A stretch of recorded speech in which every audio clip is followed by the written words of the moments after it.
Hello, welcome back to the show. I'm your host, James. Alongside me always is... I'm Andy. We are glad you're here on this journey as we all become Legend of the Nerds.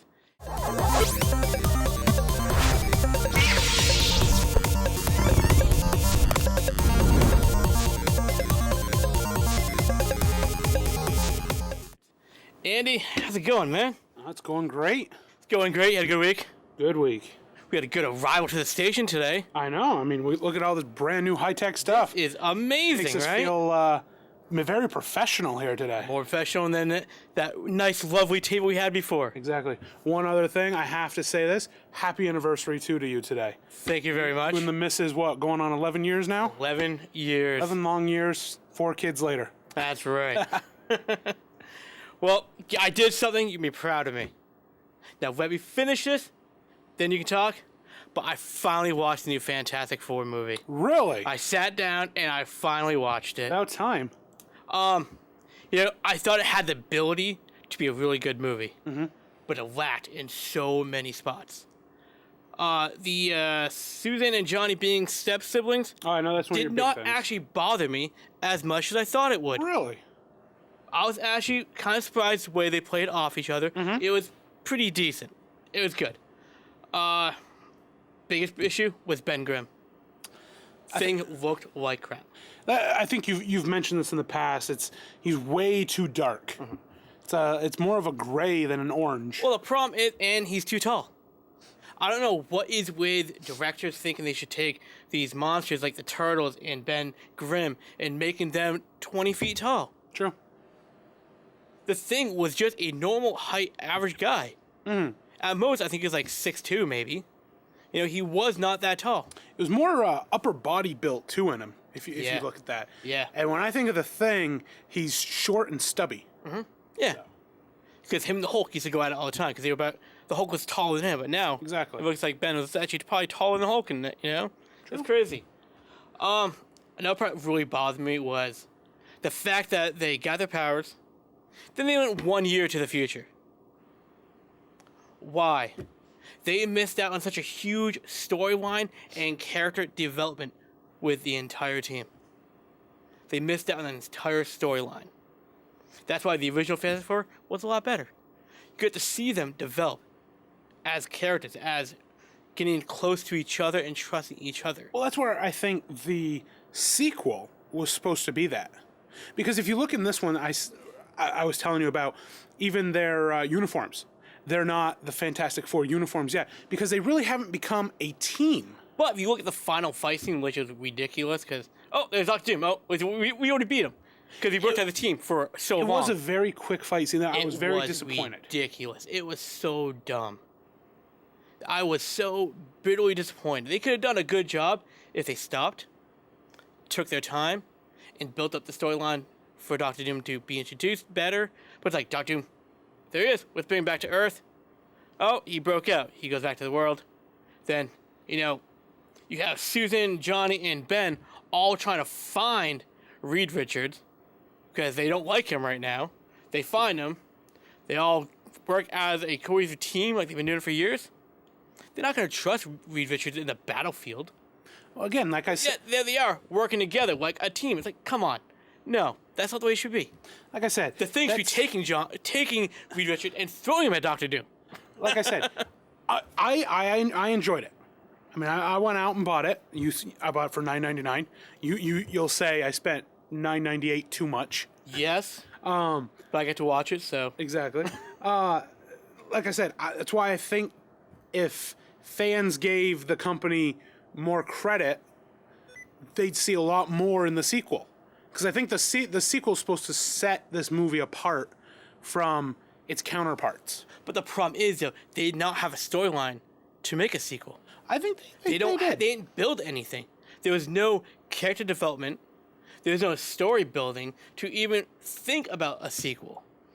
That's where we'll have to differ. I think they did a great job with it. It was ridiculous. It was just ridiculous. Like I said, I don't feel like it's supposed to set up, we get our powers, let's go ahead and do this. That's what they did. They got their powers. I understand. 1 year in the future, we got to remember, this is the age of crap movies. Movies. I totally agree with you everything being different. It's just how they thought. I'm it's getting set up. over the fact that Johnny and Susan are stepbrothers in this universe. I'm getting over that. I don't like it, but the way they did in the movie was fine. The rest of it was just absolute garbage. They should have had more development in that movie. Of course, it didn't help that the movie was an hour and 35 minutes. This is true. You know? And for me, what I'm taking out of all of it is what's upsetting is the fact that the Fantastic Four to me are a great superhero faction. They're crucial. In the middle of the entire Marvel crucial universe. and yeah, like you said, they're crucial in the Marvel universe. And it's sad to see that they're going to get now, because fans complained about this so much, they're going to get thrown on the back burner. Yeah. And we probably won't see anything with the Fantastic Four anymore. Probably not. Especially with the rising of all these new characters that we will soon be seeing in the future with Black Panther, Miss Marvel, I'm not gonna Doctor lie, Strange. I don't even know how X-Men got this far. This is true. I have no idea. The first X-Men, I was like, yay, this is actually kind of good. But after that, it's just I think it's throw it because in the laundromat, we'll throw some big names in there, we'll let Wolverine be the star, and we'll just start making money. I really think it's because when you say superhero people, like superhero movies or comics, you go ask any Joe Schmo out there, and you say, what's the first superhero person you could ever think of or group? I think most people, even if they're not superhero fans, are going to say X-Men, because that's a well-known name. And I think people like the X-Men so much that even though they don't really care for the movie, a new one came out, maybe it's going to be good. You know what? And you go Let's and see test your theory. Let's test your theory. In case you guys have not kept up with our Facebook page, we were invited back to the Comic-Con this year. So we're going back to Vermont Comic-Con. I'm excited about that. I am very excited. Let's ask our fans at Comic-Con, name a superhero you first think of. We'll take a toll. We'll see what happens. Mm-hmm. I don't think it's going to be X-Men. I don't. I think it's going to be Batman. I think you're going to have a lot more DC fans than Marvel fans at Comic-Con. True. But like I said, I just think people we're both fans of X-Men. We even went out and saw Days of Futures Past thinking it was going to be something good. Well, I did at least. It wasn't bad. It wasn't A lot of people bad. say that's one of the worst.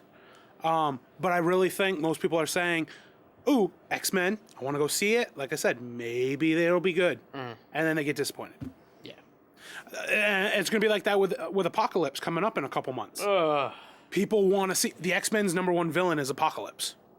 I know. People are going to want to see it. It's the director. Ugh. Hate it. That's for another day. All right. That's my rant on that. Let's move on. All right. We've been talking about this for months. Ever since Arrow Season 4 came on air. And we saw the first opening scene. Do you remember the opening scene? I truly do. Why don't you describe the opening scene for our fans? You just have Oliver Queen standing over somebody's grave plot. They don't show you the grave itself, the tombstone. And you just see him there, emotion coming down his face, with Barry Allen walking up behind him and saying, I'm sorry I couldn't be there. Which, how can the fastest man on earth not be there? Well, Which we don't know. We'll find out. As we know what's going to happen. But we've been predicting this for months, who our guesses are. Today is the final day to place in your predictions. And you cannot second guess anymore. Arrow's about 3/4 of the way through for the season, so it's gonna happen. So why don't you tell me right now who you think is in that grave? You have two guesses. I've had multiple guesses. You know this. I know, and it's really annoying. That's why we're stopping it now. Well, the problem is they make it seem like it's going to be that person when certain episodes come up. That's good writing. I'm going back to my two original guesses. Okay. My number 2 guess is going to be John Diggle. All right. Yes, you don't think it's going to happen. Why kill off a main character? But people do this. They kill off main characters. I think Andy might kill him. Okay. Or something's going to happen. My number 1 guess, though, is Felicity's mother. Really? Yes. That's your number 1 guess. That's my number 1 guess. After we had this conversation. Because in the limo... That was my guess. That was not your second. That was my very first guess. It wasn't. Way back when, that was my very first guess. But let me explain why. You don't need to know, because that was my guess, too. Because Felicity in the limo is so emotional, And why wouldn't she be that emotional with her mother dying? But what's heightening that guess is in the preview for Arrow, when it comes back after now they're taking another month off, is Malcolm Merlin saying he's going to start his, I think, Genesis or something project again, which I believe is the same project that he started in in season 1 when he like broke down half the city. He destroyed half the city. So it makes me think he'll do that again. And Felicity's The mother, earthquake machine. Yeah, and Felicity's mother gets caught in something. That was not your guess, but whatever. That was my very first fine. guess. That's fine. Months ago, That's I told fine. you that. That's fine. Whatever. Donna Smoke is on my list too. Okay. And then Thea Queen is my very first guess. I know you haven't watched the latest episode of Arrow, but that makes it. I thought it almost was going to happen when you watched the episode later on. We'll see. But those are my 2 guesses.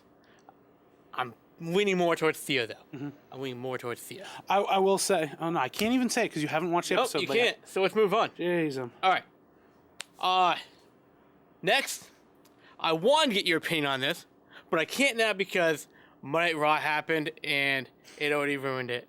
I want to get your opinion on who you thought the Undertaker's special opponent was going to be at WrestleMania. Well, we had this conversation prior to Fastlane where we asked each other that question. Yeah. And I did. I thought it was going to be him teaming up with Big Show, Ryback, Kane to face the Wyatts. Whoop-de-doo. They've kind of done it already. Thank God that's not the case. It's not the case now because, well, they actually released the opponent way too early, I think. I don't know why they didn't. Hopefully, the nice big storyline leading up to WrestleMania. I do. I think we'll see a lot of this guy, as we're going to mention here pretty soon, doing a lot of promos. Let's mention it right now. So on February 22nd, 2016, episode of Raw, after 6-year hiatus, Shane McMahon makes his way back to the ring. Shane O'Mac, money. I was excited hearing about this. I love watching Shane in that ring. What's it? I got to get your opinion. So you saw the footage. Yeah, I saw the footage. What's your first opinion on Shane's look with the looking like his dad with the gray hair and everything like that? Well, I think he looks great, actually. He looks fine. I mean, he does have a little touch of gray in his beard and hair. Well, the rumor is right now who's training Shane to face the Undertaker. What's the rumor?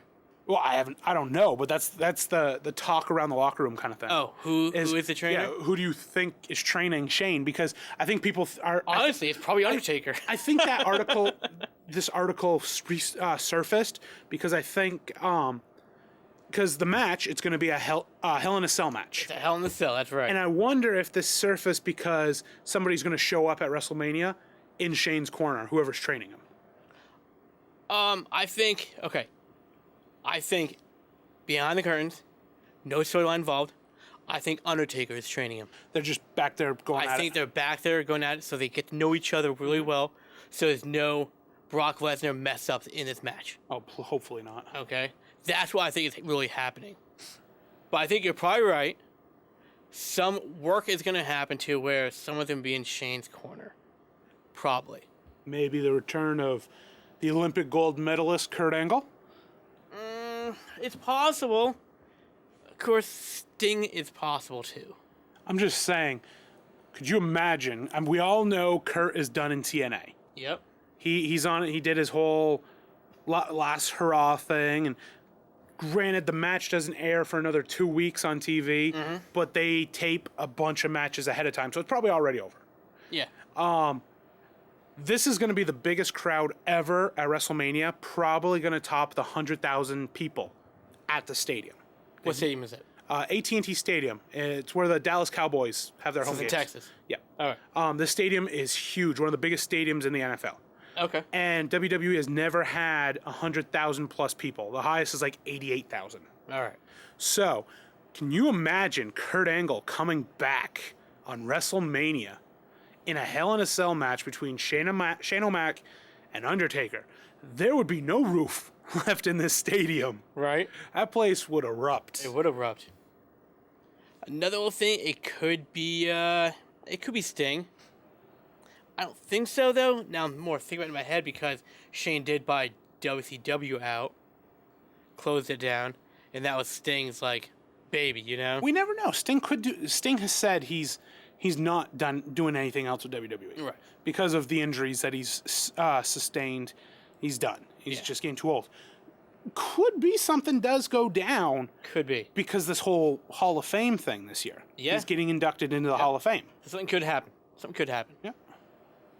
We'll see. So that's Shane McMahon. That's big news there. I'm excited. I literally wanted to call you up and be like, oh my God, Shane's back. And it was great. The place blew up when you hear his money. His father and sister's jaws probably just hit the floor. Mm-hmm. It was great. Yeah. Well, do you have anything else? No? All right, well, I wish I had some paper to wrap up, but that takes care of the smaller business of the show. Let's get to the main event of this episode, and that is the WWE Fastlane pay-per-view that happened on the 21st of February, right? I believe so, yes. All right. It's the final stop on the road to WrestleMania for pay-per-views. Okay. So, the lineup, the card, we had the kickoff match, right? Exactly. Which was 2 out of 3 falls. Del Rio versus Kalisto. Kalisto, the U.S. champ. Yep. Kalisto. I have to say that some bullet points out of this match. The one part which you kind of jumped out of your seat was Del Rio playing baseball with Kalisto's head. That was so funny. Like, I missed it. I had to watch the replay. So funny. But it was just, batters up. There goes Kalisto. And the thing is, I didn't see it live right there. Like I said, I had to watch the replay, but I heard it. You heard it. You can hear it. I mean, he swung for the fences. It was pretty funny. So it's I'm not a Del Rio fan, but right there, that's perfect. so it's a 2 out of 3 fall. So I kind of thought something like that was going to happen, where he's going to get himself DQ'd for the first fall. Well, you know why he did that, right? Well, it's just to get heat. That's all. Exactly. It's just a heat spot. You see that with every heel in a 2 out of 3 falls. They always get DQ'd somehow because it's kind of smart in the way. Some people might say it's stupid because you're down 1 fall now. You have to win the next 2. But every heel does the same thing. Let me take a chair, hit you with it, or low blow you, and then the match doesn't start till the ref re-rings the bell. So let me just take the chair and hit you and hit you and hit you. It's just a heat spot. It's just to get heat on yourself to make yourself more of a heel in the match.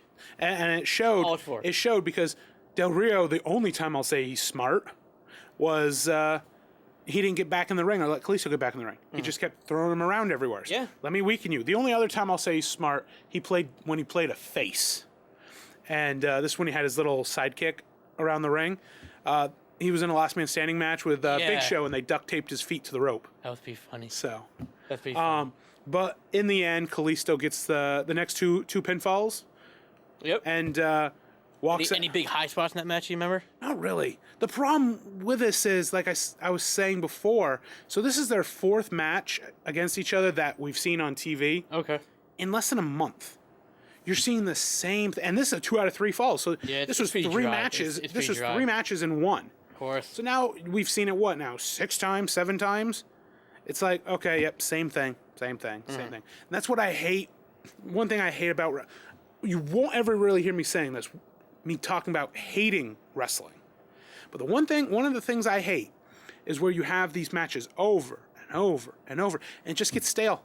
Yeah. I win the title.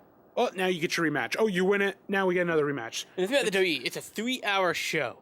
So they could build a storyline. And I feel like they don't give these guys time to build a storyline. It's just match after match after match. Mm-hmm. And I feel like Kalisto could have gone further in this match. Oh, yeah. I'm sure it's Del Rio that I don't have any faith in. He can't go the long matches. Mm-hmm. Well, that's it for the kickoff match. You have a choice? I'm going to give you a choice right now. We can jump to the top 5, or you can start doing a couple matches there now. Why don't we go a couple matches in a little bit here? How about that? You got it. So our next match, the one thing you hate is diva matches. Yep. And we had 2 of them in this. And it's not like we've praised the divas a little bit more, but not as much where we're like, oh my God, diva matches. No, I praise the NXT women wrestlers. It's true. So let's get into it then. The first diva match of the night, Sasha Banks and Becky Lynch. Yeah, that tag match. Against Naomi and Tamina. Mm-hmm. Whoop-de-doo. That's really what it was. They didn't show us. I'm not watching NXT or Raw or whatever these ladies are wrestling on right now, so I didn't see a storyline. I just saw this as a filler match. And that's the thing. You just mentioned it. Storyline. The storyline for this really was 2 weeks in the making. That's it. All it is because all these female tag team little factions we had are now breaking up. And Sasha was part of Naomi and Tamina in Team Bad. And they kind of split. Sasha wants to go on her own because the fans want to see Sasha by herself.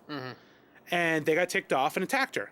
And Becky gets involved, and they say, why don't we partner up to try to beat these two? Okay, whoop, there's 2 weeks in the making. Now all it is we're setting up for, we have a Sasha versus Becky #1 contender match to go to WrestleMania to face Charlotte. That's it. There's no storyline. The problem is that I think WWE lost track of what a pay-per-view is for. A pay-per-view is not for regular matches. A pay-per-view is for those top 8 top matches, which has some great matches that help a storyline forward, and not just a regular WWE Raw match.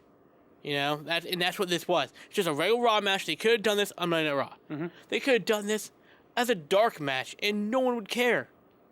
And that's where I was surprised that you came to me and said, let's do Fastlane for this show. Because, and it's a good thing we had other things to talk about, because I don't think we could have filled Fastlane in this entire show. The February pay-per-view before WrestleMania hardly ever stands up to it. 10, 15 years ago, it was great when it was No Way Out, because you had great matches still. Or the Chamber. Yeah. Wasn't the Chamber before? Chamber used to be February, yeah. Yeah. And even not having a world title match in the Chamber, you still have #1 contender matches, we're good. That's fine. That's absolutely fine. Divas tag team really doesn't do much for me. No. I really have no other bullet points for this match. All right. We talked throughout the entire match. That's all we did. I remember that, yep. Let's move on to next? our IC title belt. Kevin Owens, the champion, versus Dolph Ziggler. Oh, yes. Again, good for you because you haven't watched Raw or SmackDown. Kevin Owens and Dolph Ziggler, back and forth, back and forth. I don't mind watching it again because Kevin Owens and Dolph Ziggler, I told you this the night we watched this, are two wrestlers to me that play very well off each other. They know each other to a key point. So watching it again, I could tolerate it. I enjoyed it. And I wasn't a huge Kevin Owens fan at first. But now watching him go and watch my boy Ziggler go, it was a good match for me. Yeah. I enjoyed it. Oh, sorry. Let me backtrack. We forgot to mention who won that worthless Divas match. That's how much you cared I about know. it. So it was Sasha and Becky. Okay. So in this match, unfortunately, Kevin Owens retains his title. So your boy Ziggler, Yeah. kind of not without a title again. It's been a while for him, Which hasn't all it? I'm thinking is, when his contract's up, do you see him jumping ship? No, I No? don't. They just don't use him well. But he's having fun. He is probably in the top 10 best wrestlers on the roster right now. Yeah. It's just They could be doing this until other wrestlers get off the injured list. You know? I mean, if Cesaro is still on the injured list. So we wait for that kind of storyline to build true. up. Again, I've seen the match over and over, so it's hard for me to point out anything that really happened in it. Anything you remember that stood out? Just a bunch of false finishes, which was nice looking. Yeah, I mean they counter each other well. Yeah. That's the thing. Like I said, unfortunately Owens won. I'm not really. With that jump up power. Yeah, the pop up power bomb. Oh, I hate that move. The only way it works really well, If it's with a midget. well, with Ziggler gets a lot of height in his jumps, Yeah. and he over jumped Owens. Owens had to go up and get him. Yeah. The So- problem with that move, it's hard to sell. It's hard to sell because you have a taller person than Owens coming at him. He's supposed to make it look like he is taking him and throwing him up in the air. How do you sell that? How do you make that actually look legit? Yeah. It's a tough move. That's why, Triple H's pedigree looks amazing.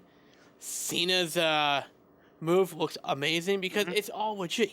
Because he keep him up there on his shoulder for a couple minutes. Like, look, he didn't have to support this. I can do this on my own. He flips him over. Those kind of moves are good. Ziggler zigzag looks awesome, you know? Mm-hmm.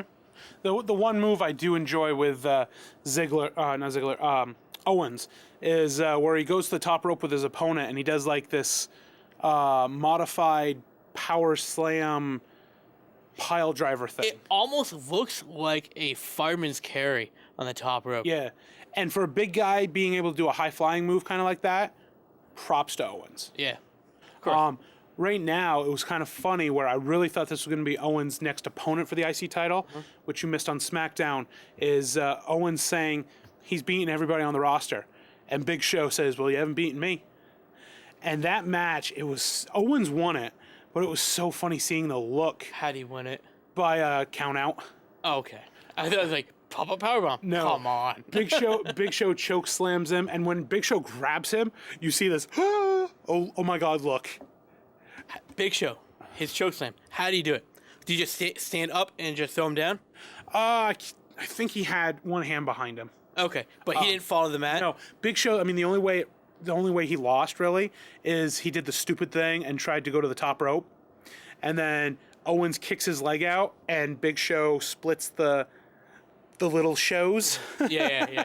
And gets caught in between the legs on the rope. I asked about Big Show's his choke slams, because back in 1995, when the Show worked for WCW as the Giant, he used to choke slam back then too, but instead of just dropping him, he used to fall to the mat with them. And it looked so good, like real tough too.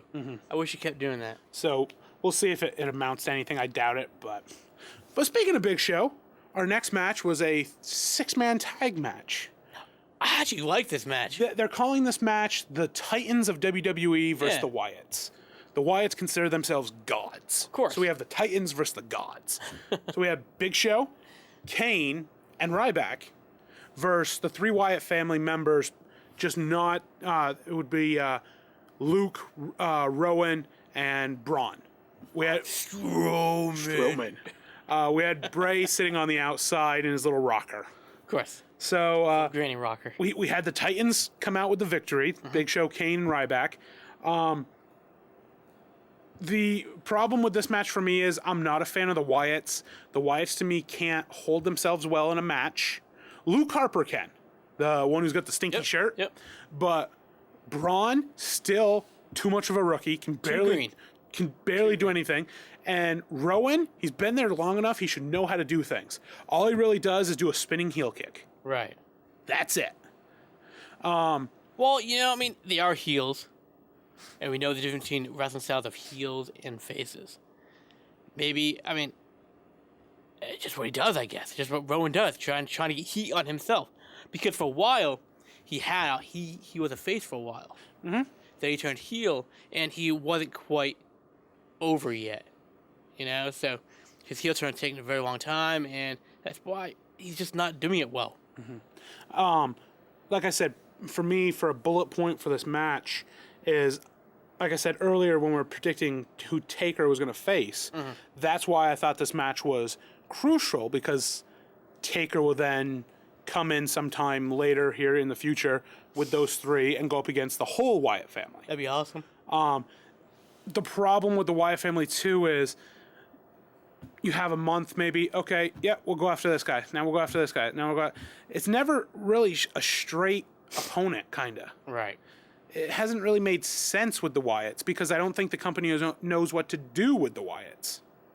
Like, we're seeing these new factions come in with the Wyatts, League of Nations, the Social Outcasts, the New Day, all these new factions. But I feel like the writers today don't know how to write in a faction, what to do with factions. Yeah, it's too many factions right now, and they're not really doing anything with them. To me, if back in WCW ages, you had the NWO. That's how you handle a faction. Yep. The faction's there, they grow, and they take over the company. What's the point of the Wyatt family right now? What's their purpose? Why are they on stage? Why are they in that ring?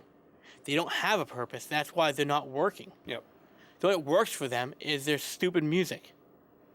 Yeah, to me, the whole, if you're going to have a faction, go after other factions. Yeah. Don't go after 3 or 4 singles competitors and make them tag for one time.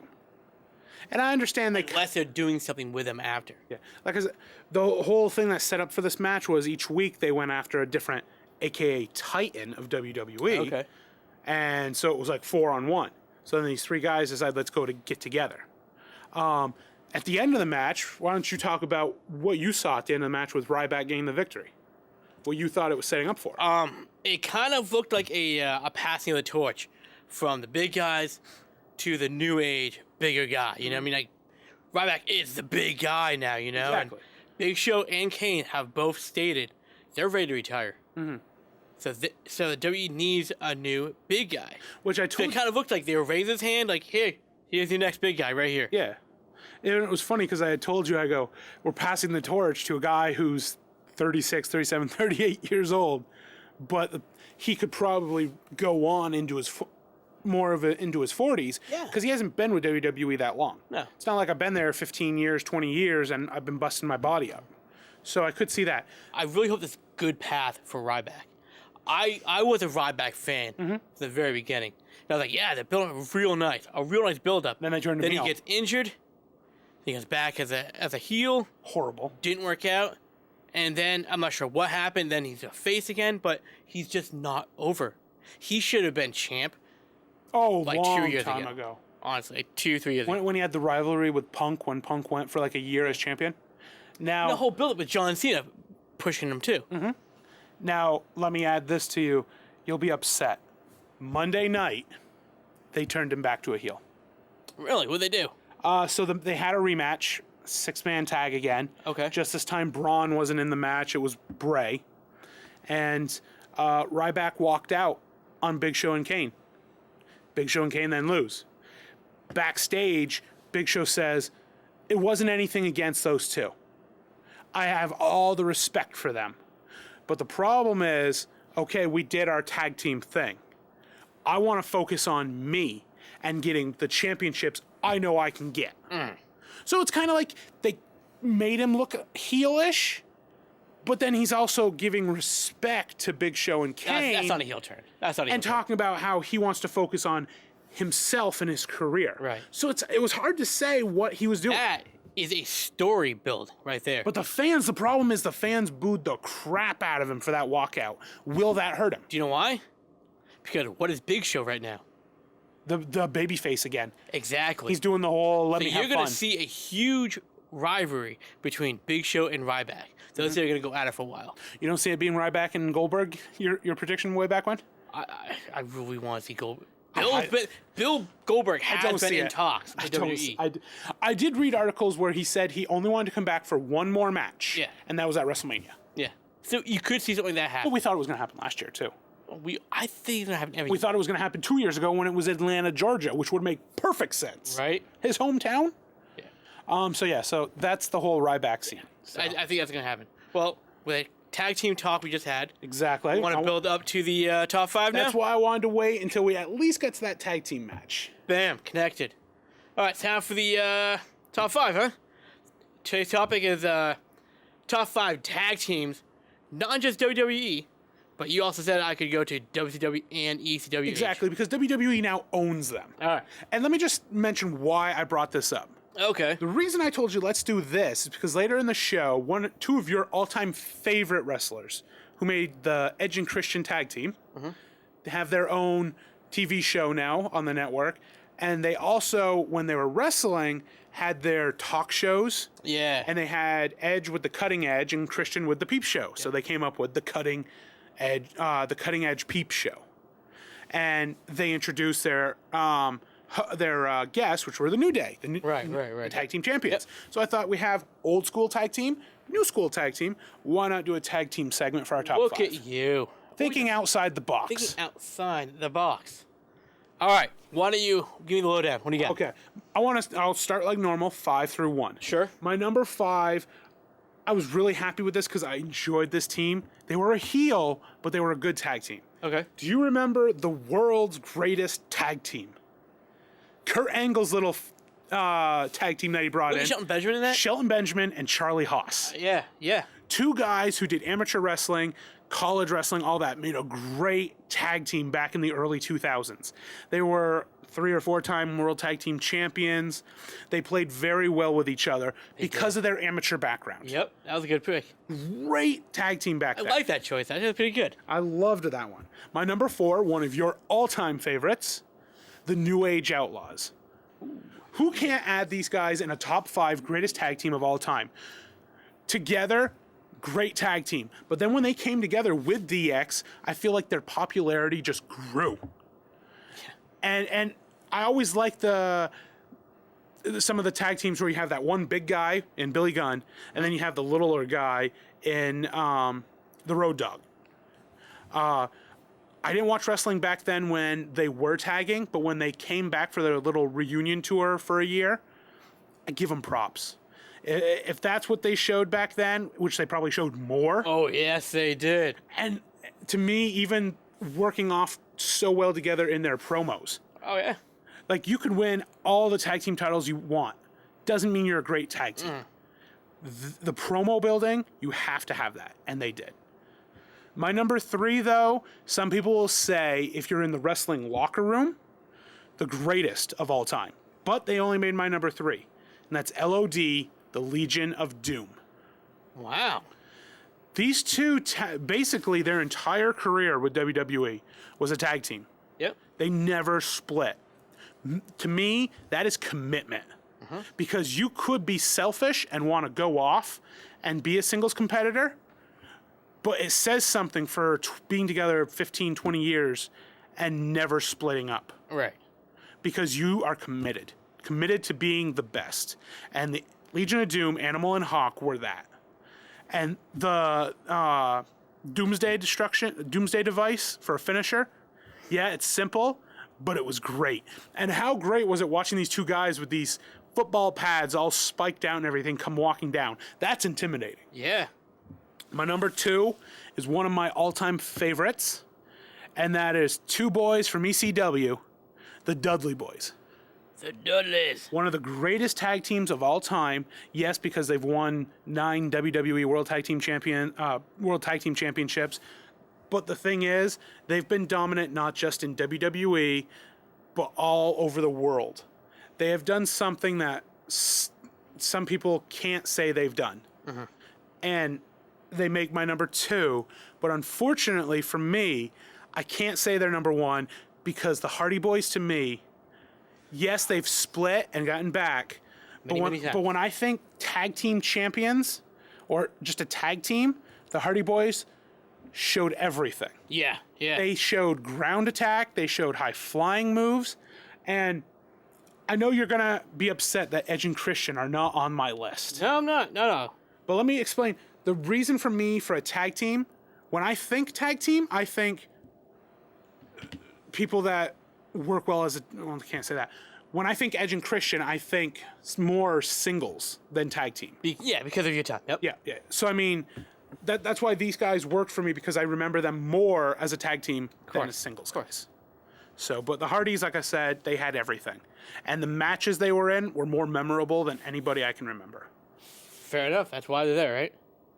All right. I was actually surprised with your list. I was. My number 5, I have Harlem Heat. Got the Harlem Heat, you know? Love the WCW age, so I have, a few on here from them. But I loved watching Booker T back in the day. Mm-hmm. He made a good tag team back there. Number 4 was my Hardys. Put the Hardys back there. Yep. Number 3, we gotta discuss this. Number 3, I put Road Warriors. Okay. I mean, it is, Legion of Doom, Yeah. So, I'm not sure what people like to call them more, but I consider them. No, it's the same thing. I consider them Road Warriors more than Legion of Doom. Yeah. Number 2, New Age Outlaws. Had to put them in there. My favorite. Mm-hmm. And then, number 1, Edge and Christian. Mm-hmm. Because I talk about them so much. Because back in the day, when I think of tag teams, they're my tag teams. Mm-hmm. Ever since they were in the New Breed, I was a huge Edge and Christian fan. Well, I mean, yes, I don't have them in mind because I have my own opinion on what makes a good tag team, on what makes a tag team. I don't want to say what makes a good tag team, because they were a great tag team. They were great as a tag team. You just don't remember them as much as I remember them. That, yes, and then like I said, but when I think of tag teams, I think of guys who have been together for a long period of time. Yeah. Yes, the Hardys have split here and there, but I think of most of their work together. You think about it. Edge Christian's been together for a long time. Is when you watch them is when they split. Yeah. So I mean, they were in the new breed, then they were tagged up as just Edge and Christian. Yeah. They've been together for a long time. And a lot of where I got my research was from the WWE, and they have their own list. And Edge and Christian, like the top 50 of all time, Edge and Christian are number 1. Yeah. So I mean, it is saying something. It is saying something. They're a very good tag team. Yep. Absolutely. You want to combine them together, or we just go like this? What do you want to do? I would like to see where we rank these guys. Okay. As you can see, the Hardys can be on the list, and the Road Warriors are going to be on this list because they're both on both our lists. Yeah, I think the Road and New Warriors. Age Outlaws. Yeah, the Road Warriors definitely are 3 because there were 3 on both of ours. Yeah, they were, weren't they? You had the Hardys at 4. I had them at 1. Yeah. I could put them down to a 4. That's the thing, because they split so much. They tried to do that brother versus brother rivalry. The thing is, when they split, who got the better out of that? It was Jeff. Jeff's career as a solo guy has shot up 110%. That's why you got that nickname. Mm-hmm. So, a 4 for them, definitely. Okay. New Age Outlaws, 2. Yeah. A 2 for them. They were on my list. So we have. So here's a big description right here. We have the world's greatest tag team versus Harlem Heat. That's where it's at. Because we have, for what do we have number 1? You had Edge and Christian. I had Hardys. I had Dudleys at number 2. Are you really saying that the Dudleys don't deserve to be in the top 5? No, I'm saying they should be on the top 5. Okay. Absolutely. So I'm just going to get number 1 going. Number 1 is what, Edge and Christian? We want to do Edge and Christian? Not really. I know you don't remember them as much as I do. Not really, but I'm going to get so much heat from all of our wrestling fans. It's possible. For putting them at a 5. It's possible. So you might as well. So Edge and Christian, number 1. Number 2, New Age Outlaws. Mm-hmm. Number 3, what do you want to do? Legion of Doom. Okay. I would put it being 4 and 5 are the Dudleys and Hardys. It's just where do you put them? I guess you could say the Dudleys should be higher than the Hardys because the Dudleys really never split. They kind of did, but kind of didn't. In TNA, we really can't count TNA with anything. Though Bubba's career, what can you say going into TNA? He shot up becoming Bully Ray. Yep, he did. And Devon was just left in the dust. All right, so here's the way it looks. I think. Number 1, Edge Christian. Number 2, New Age Outlaws. Number 3, Road Warriors. Number 4, Hardys. Number 5, Dudleys. I like that. Is that all right? Yeah.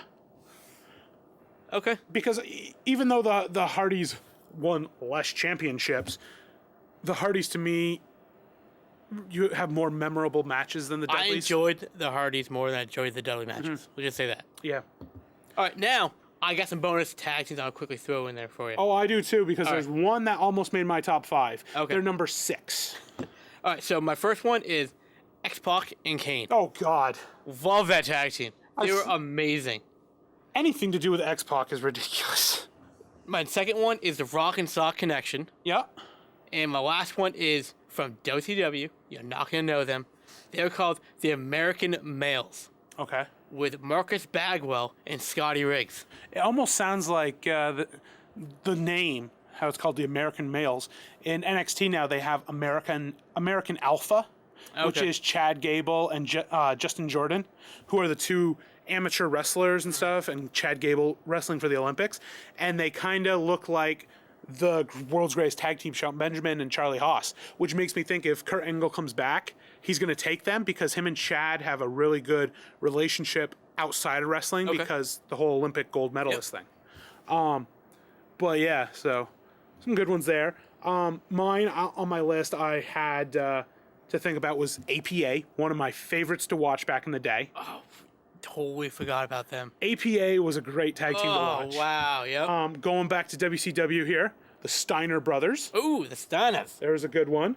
Do you remember Billy and Chuck? Yeah. Great tag team there, two big guys.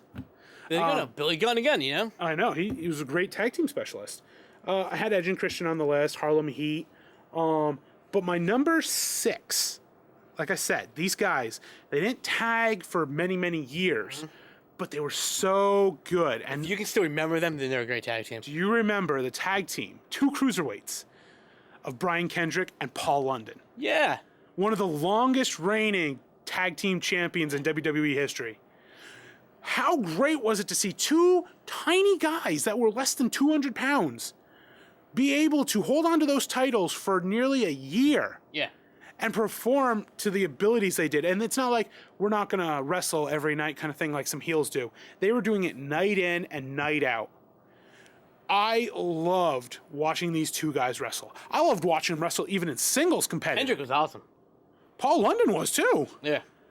And tagging them together was the smartest thing ever. Because you don't really ever see Nope. 2 little cruiserweights like that going at it with the big guys. Right. It was great. They nearly made my top 5. I'm surprised. It's like I had a 5-1 and a 5-2. Or a 5A 5.1, 5.2. or a 5A, 5B kind of thing. They were just Right on. remarkable. So I had to get that little pointer into those guys. I wish they were still tagging together today. Yeah. But unfortunately, it's just some of the big guys still going at it. Well, there's our top 5. Let's move on to the rest of Fast Lane. Don't forget, we want to hear from all of you on what you thought of our top 5. But to all our wrestling fans out there, tell us your top 5. Probably be close to ours because it's hard to say who the greatest are. There's that core of greatest ones. But let me throw this one out to you though. How about the core themselves? Remember The core. Let's just not- Barrett and all them? We know how much you love Barrett. What about Fast Lane? What's going on with that? Okay, let's get on to it. The next match of the night was another Divas match. Divas title. Your favorite Charlotte against Brie Bella. Little Flair herself. Little flair. She needs a little flair.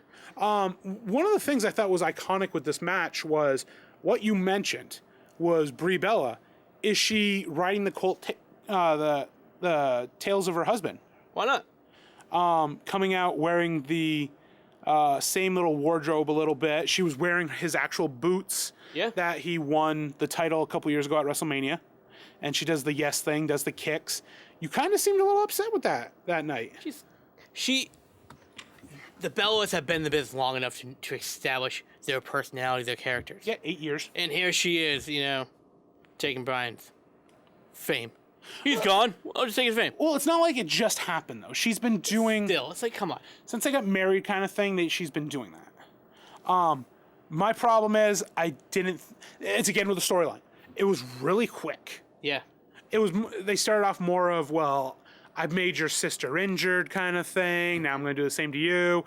Then Charlotte adds in the whole husband thing because he retired. Of course. The biggest thing I take out of this, though, is Papa Flair himself, Ric Flair.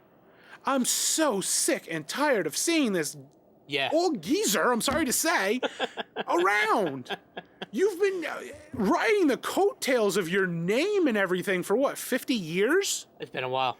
Even Hulk Hogan's not doing this, though. No. And he, to me, is more famous than Ric Flair. Yeah. I am so sick and tired of it. Crazy? And I feel like Charlotte, I know a lot of people don't like Charlotte sometimes. I don't know why, but... because she's this Amazon lady with no personality. Instead, she sits there and she mimics Ric Flair. Well, that's what I'm She's another one, just ride the coattails of someone else famous. That's what I'm getting to. In NXT, you would have liked her because Flair wasn't there. Rick wasn't there. She developed her own character. Right. And I feel like that's what's holding her back in WWE is her father. It could be. And I feel like she doesn't want to say it, but I think she wants to. Maybe when she loses the title, they'll get rid of him.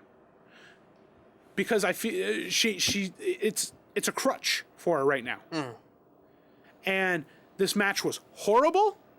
I enjoyed the tag team match more than this match, which is very upsetting to me because I praise some of these new divas. Right. And I've praised the Bellas a little more since they've come back. I know you don't see it, but I see a difference from 5 years ago to now, being the fact you got Nikki learning a lot from John and Brie learning her things from Daniel, especially with her doing the yes lock at the end. I really thought she was going to win it with that yes lock. Right. Or label lock is what it's called. Yes. So, unfortunately, horrible match. Maybe at Mania we'll see something better with Charlotte going up against Becky or Sasha. Yeah. Charlotte wins, like I said, wins the match. Whoop-de-doo. Let's move on. Yep. Good idea. Next match was the one you were looking forward to the most. That's my boy, AJ Styles, versus your boy, Y2J. Ooh, yes. This was the third match out of the three they've had so far. Yep. AJ, very first match on Raw, beat Jericho. 3 weeks later, Jericho beats AJ on SmackDown. We'll see who takes. See, that right there is what you said. 3 weeks later. Mm-hmm. Not the next night. The next show.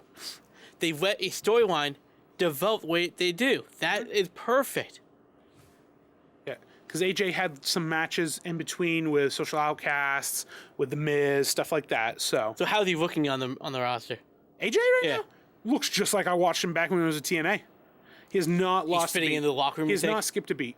He's fitting into the locker room. Mm-hmm. Pretty good. I'll get to that after we talk about this match. Okay.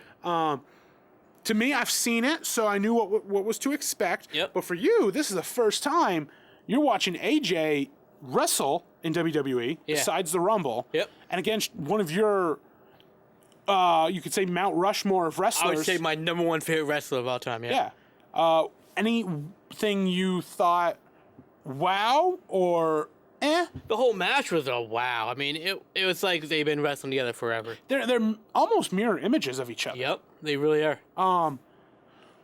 What was great for me was the back and forth movements of the match, the counters, because yes, AJ's only been in WWE for a month now, but they've wrestled together a couple times, and you have two guys that are very professional at what they do and know what they do. As Jericho says, he's the best in the world at what he does. And he backs it up every time. And that's why you didn't really see any mistakes in this match. No. We can go high flying, we can go ground to pound, and nothing seemed wrong with the match. Right. My one concern with AJ is he's not really pulling off the moves that I've seen him do. He's only hit the Styles Clash like once or twice. I think the first time we saw it on that show was the first time he's done Styles Clash. Mm-hmm. That was the first time. I think AJ is so used to wrestling in TNA that he knows those guys. Yeah. I think if you ever see Samoa Joe and AJ wrestle in WWE, you're going to see old school AJ again. Mm-hmm. AJ doesn't know what the WWE locker room can handle yet. You know? Yeah. So he doesn't want to be the guy hurting everyone, you know? Exactly. So he's probably taking it easy until he gets his feet a little more wet, getting to know these guys and how they wrestle. One of my favorite things is he does the flying forearm, jumping off the top rope. Great. He's only used the Pele a couple times. And I think it's because he messed up with the Pele with Jericho, where he almost missed it, and then Jericho kind of had to flop down. Yep. But the thing is, it's not a new move. No. I've seen people use it a bunch of times. And then he goes to the top rope. I'm expecting a 450 splash. Just does a frog splash. But the greatest is the calf crusher. Yep. I love that. There's only two submissions that I praise, and that's the calf crusher and the cloverleaf. The calf crusher to me is something that you can show the twerk in the leg and the ankle. And AJ, when he put that on Jericho, you could see him twerking the ankle. Oh, yeah. Give props to Jericho for how long he lasted in that calf crusher. It's almost like Kurt Angle with the ankle lock. Oh, yeah. Because it's not like once Swagger Angle gets holding you it. grapevine in that walk, you're done. I mean, you see him doing this with Yeah. the ankle. And that's what AJ was doing with the calf crusher. So with that being said, I can say to you all out there, AJ won. But were you kind of... Who are you rooting for in this match? You know who I'm rooting for. I'm rooting for Jericho every time. Yeah. Because you even said... But I respected the crap. This is probably one of my favorite matches of the night. Yeah. Probably. Because, I mean, if you all go to our Facebook page, you can see how happy I was at the Rumble. Remember that seeing AJ come back. So, of course, I'm going to root for AJ. But you even said, I'm rooting for Jericho, but I kind of want to see AJ win. Yeah. So, that gets me... that moves me to what I was trying to tell you is, so Monday night, though, they do their I have respect for you, you have respect for me handshake thing, and now they're tag teaming. Yep, I heard about that. They have formed the tag team of Y2AJ. And they had a 6-man tag. They brought Mark Henry in the fold to face the New Day. And Jericho even said, just look at this, AJ. We would make the greatest... It wasn't AJ coming to him with the idea. Jericho had this idea. Oh, yeah. We would make a great tag team. We could become... He says, I've been a 6-time tag team champion with 6 different guys. Which was kind of funny, I thought. It is, yeah. And he goes, we could beat the New Day tonight and then go on to WrestleMania for those titles. They got the win. AJ put the calf crusher on Xavier Woods. He taps out immediately. Ooh. Like, second he goes into the flip into it. Well, think about this, though. Xavier's tapping Those out. two have history, too. Oh, exactly. Which makes me think, are we going to see then AJ and Jericho at Mania against New Day and becoming world tag team champions? That would be awesome, wouldn't it? AJ's first title at WrestleMania. Right there. I didn't see it coming that it'd be a tag team championship. I thought it'd be the IC title, but... Well, I mean, they're still getting wet. His feet get wet, you know? So that's a perfect title to have right now. I mean, this tells you how excited we were with this match we were talking about most of the time here. But let's move on. Then we had the Cutting Peep show. Yep. To me, I was excited for this, but it didn't really amount to anything. It was a funny filler. Yeah, I mean, that's all it was. To me, it showed because then League of Nations comes in, so I'm thinking they're going to start this faction versus faction thing with New Day and League of Nation. Nothing. I mean, it was just a hot spot to promote their new show. Yeah, that's all. The Edge and Christian show that reeks of awesomeness. Yeah. So, it's just to promote that. Yeah. So I mean, I was really excited that it was going to happen, but no. That's all it was. It was just a spot. Next, we had our dark match, which was Axel versus Truth. Lasted probably a minute. Yep. All this was to promote Golden Truth, Goldust and R-Truth. Monday night, they did the same thing, but R-Truth got the win. And it was great because the entire audience, as Goldust was coming out, was chanting, Golden Truth, Golden Truth. Yep. It was great. It's a great way. I hope to see this tag team because it reminds me of Goldust and Booker T. Mm-hmm. But main event time, number 1 contender triple threat match. Roman Reigns, Brock Lesnar, Dean Ambrose. This match was a lot better than I ever expected it to be. Exactly. I actually thought later on in the night that Dean was going to win, just because of the whole thing with Dean and Triple H at WrestleMania. Oh, that'd been nice, but it was kind of obvious that Roman was going to win. Of course it was. It sets up though for a Dean versus Brock at WrestleMania. Monday night, I don't know if you saw the footage. Dean Ambrose got power slammed through a windshield by Brock Lesnar in the back. Oh, really? You just see Dean driving through the fans out back, gets out of his car, doesn't even get to shut his door, I think, and Brock comes and just beats the living crap out of him. And then finishes it up with a power slam through a window.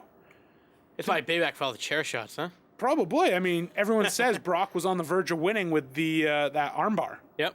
So, the best part of this match, I thought, was the power slam, the power bomb through 2 tables to Brock. Yep. And then they buried him. I'm hoping something good comes out of this match, which will be, I'm hoping for a great match at WrestleMania between Triple H and Roman Reigns. Yeah, it will be. The problem is we of course have seen things like this where we hope it's going to be something great, but it's not. Because Brock and Roman a couple years ago. But who knows? Who knows? So, great match. You even said you thought it was going to be and it turned out to be a good match. It's surprisingly a lot better, yep. So, but that's Fastlane. That's Fastlane for you. Not the best pay-per-view, but at least we got to talk about it today. Yep. So, speaking of fast, this show went really fast. Exactly, but we have to finish it up. So, remember, fans, you can always watch this episode and every other episode. Just go to our YouTube page, Legends of the Nerds, subscribe, and watch everything we've said today and Help in us the get that past. trophy. Exactly. Don't forget then, if you want, you can follow us on Facebook. And we officially have more than one Twiddle. We're twiddling. Twitter handle. Yeah. He's at Krillin Man. I'm at XXXBeefy. I'm going to try to get on to do more Twitters. You should, and get a profile. I'm hoping. All right. So don't forget, like we said earlier, we are going back to Comic-Con this year. We hope to see all of you there. And don't forget, stay nerdy.